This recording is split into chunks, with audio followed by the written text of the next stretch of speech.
बड़ा इशू होना चाहिए। हमारे समय के ऊपर अगर 2 रुपया 3 रुपया भी बढ़ जाता था, उसको छोड़ के 50 पैसे भी बढ़ जाता था, तो आपकी ब्रेकिंग न्यूज होती थी, सारा दिन चलता था।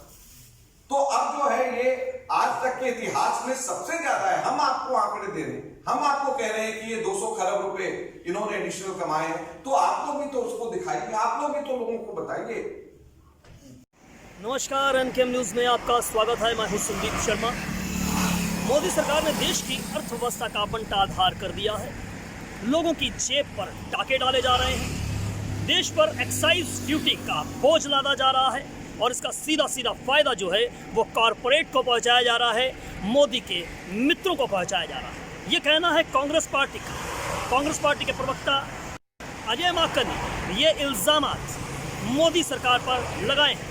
उनका कहना है कि मनमोहन सरकार के दौरान जब पेट्रोल डीजल के दाम में थोड़ी सी भी बढ़ोतरी हो जाती थी तो मीडिया में सुर्खियां बन जाती थी, लेकिन अब कहीं कोई आवाज नहीं है। यानी कांग्रेस पार्टी मीडिया से भी इस मामले में शिकायत करती हुई नजर आई।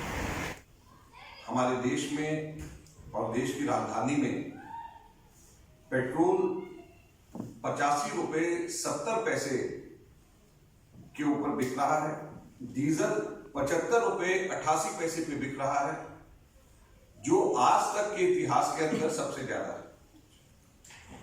और ये बड़े दुख और शर्म की बात है कि ऐसे समय के ऊपर अगर हम लोग तुलना करें 2014 के अंदर, केंद्र के अंदर जब कांग्रेस की सरकार थी, तो अंतरराष्ट्रीय खुदरा मूल्य तेल का $108 प्रति बैरल था और आज ये घट करके $55 के करीब प्रति बैरल है। तो $108 प्रति बैरल 2014 में और $55 प्रति बैरल अब लगभग आधा अंतरराष्ट्रीय खुदरा मूल्य हो गया है। लेकिन बावजूद इसके पेट्रोल हमारे समय पे 71 रुपए 51 पैसे था और अब आज रिकॉर्ड हाई 85 रुपए 70 पैसे।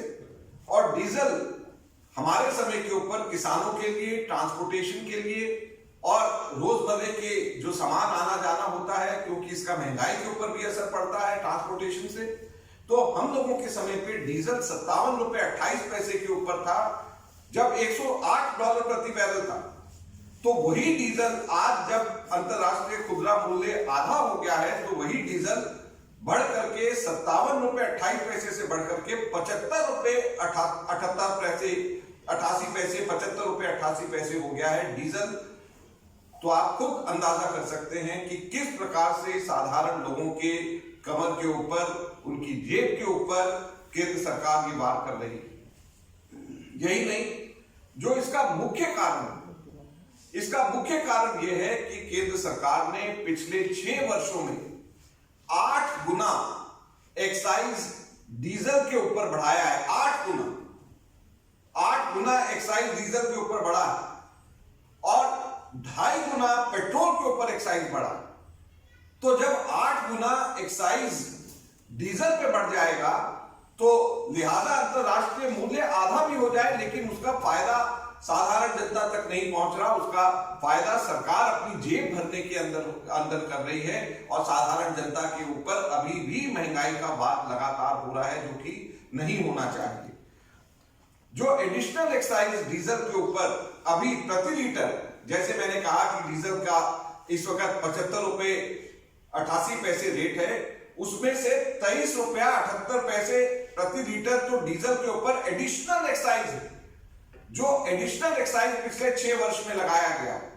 और उसी प्रकार से पेट्रोल में 28 रुपए 37 पैसे एडिशनल इसके अंदर पेट्रोल के ऊपर एक्साइज है, जो कि पिछले 6 वर्षों में लगाया गया है।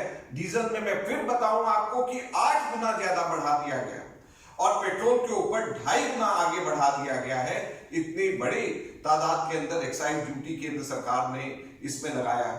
अब केंद्र सरकार ने पिछले 6 वर्षों में, साथियों आप लोगों को हैरानी होगी कि 20 लाख करोड़ यानी 200 खरब रुपया केंद्र सरकार ने इस एडिशनल एक्साइज से कमाया है। 200 200 खरब रुपया। अब 200 खरब रुपया जो सेंट्रल गवर्नमेंट ने इसमें कमाया है, हम केंद्र सरकार से सीधे सीधे ये पूछना चाहते हैं कि वो पैसा गया कहां है? 200 खरब रुपया केंद्र सरकार ने एडिशनल जो इसके अंदर पैसा एक्साइज में कमाया है, वो किसकी जेबों के अंदर जा रहा है? आज अगर आप देखें तो सेना के जवान हमारे, उनके डीए कट रहा है। केंद्र सरकार के कर्मचारी हैं तो उनके डीए कट रहा है। आज अगर छोटे कारोबारियों से बात करें तो वो परेशान है, उनके ऊपर टैक्स का बोझ आ रहा है, उनके ऊपर बैंक से इंस्टॉलमेंट का बोझ उनके ऊपर आ रहा है। तो ये पैसा 200 खरब रुपया पिछले 6 वर्षों में गया कहां है? आज अगर सबसे ज्यादा फायदा किसी को हो रहा है तो वो सरकार के, मोदी सरकार के, मोदी जी के जो मित्र पूंजीपति हैं, जो बड़े बड़े मित्र सरमाएदार हैं, उन लोगों को फायदा केवल पहुंच रहा है। साधारण लोगों को, आम जनता को इसका कोई फायदा नहीं हो रहा है। इसको नुकसान इसके अंदर हो रहा है। 200 खरब रुपया एडिशनल रेवेन्यू सरकार ने केवल एक्साइज से पेट्रोल और डीजल के ऊपर कमाया है। मैं आपको साथ साथ याद दिलाना चाहता हूं, एलपीजी सिलेंडर के ऊपर 12 एलपीजी के सिलेंडर्स हम लोगों के टाइम पे सब्सिडाइज रेट्स के ऊपर मिला करते थे, और एक बार बीच में जब 12 के 9 हो गए तो हाहाकार मचा दिया इन लोगों ने कि इसके अंदर जो है 9 क्यों कर दिए। 2014 में जब हम छोड़ करके गए थे तो 12 हमारे समय के ऊपर सब्सिडाइज रेट्स के ऊपर सिलेंडर्स मिला करते थे। आज वो पूरी की पूरी सब्सिडी एलपीजी के ऊपर लगभग समाप्त कर दी गई है। और आज अगर हमारे समय से तुलना किया जाए, हमारे समय के ऊपर जो सब्सिडाइज जो 12 मिलते थे, सिलेंडर मिलते थे, उसके तो बहुत कम दाम होते थे, लेकिन विदाउट सब्सिडी भी कोई भी मार्केट से सिलेंडर खरीद सकता था, बगैर सब्सिडी के भी, तो वो 414 रुपए में मिलता था। आज वो बढ़ करके लगभग 700 रुपया हो गया। तो 414 रुपया जो हमारे समय के ऊपर बगैर सब्सिडी के गैस सिलेंडर मिलता था, मैं सब्सिडी के तो 12 जो गैस सिलेंडर्स हैं सब्सिडी वाले वो अलग हैं, बगैर सब्सिडी के जो 414 रुपए का मिलता था वो लगभग 700 रुपए का हो गया। और के बावजूद इसके कि अंतरराष्ट्रीय इसके अंदर जो गैस के प्राइसेस है वो कम हो रहे हैं, और ये अंतरराष्ट्रीय गैस के प्राइसेस के साथ कोई सीधे लिंक है। तो अंतरराष्ट्रीय गैस के प्राइसेस जब कम हो रहे हैं तो क्यों ऐसा हो रहा है कि हमारे देश के अंदर विदाउट सब्सिडी भी जो हमारे गैस जो आराम से 414 रुपए में मिलते थे, आज 700 रुपए के अंदर हो रहा है? हम लोग सरकार से ये जानना चाहते हैं। तो आज हमारा ये कहना है कि अगर सरकार केवल एडिशनल एक्साइज जो इन्होंने लगाया है उसको अगर बंद कर दे, सिर्फ जो एडिशनल एक्साइज लगाया है वो बंद कर दे, तो आज पेट्रोल 61 रुपए 92 पैसे के ऊपर पेट्रोल सिर्फ मिलेगा और डीजल 47 रुपए 51 पैसे के ऊपर मिलेगा।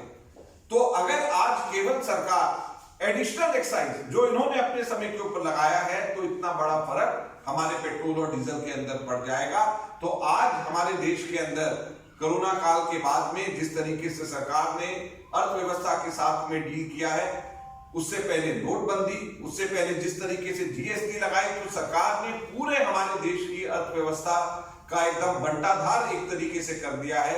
आज की स्थिति के अंदर सरकार को हमारे देश के अंदर चाहिए कि साधारण लोगों के ऊपर बोझ कम हो, तो इसलिए एक्साइज एडिशनल जो लगाया है उसको एकदम से वापस लिया जाए। और कांग्रेस पार्टी सरकार से मांग करती है कि 200 खरब रुपया जो एडिशनल सरकार ने एडिशनल एक्साइज से जो कमाया है, 200 खरब से भी ज्यादा, वो पैसा कहां पर खर्च किया जा रहा है, वो किनकी जेबों के अंदर जा रहा है, उसके बारे में भी सरकार देश की जनता को बताए। यह कांग्रेस पार्टी मांग